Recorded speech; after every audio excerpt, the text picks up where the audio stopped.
Hello guys, this is How to Socials, and today I'm going to show you how you can set up or sign up on PayPal. It's really easy, so let's not waste any more time. So, when you want to sign up on PayPal, it's going to take you to a page looking just like this.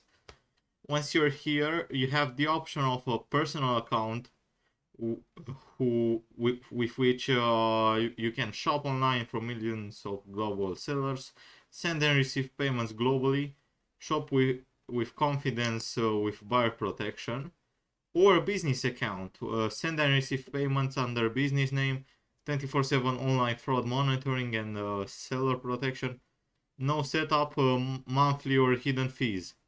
For the purpose of this video, we are going to create a personal account. Let's click on get started. Once I've clicked on it, it's going to ask for my phone number. I'm going to enter my phone number and be just right back.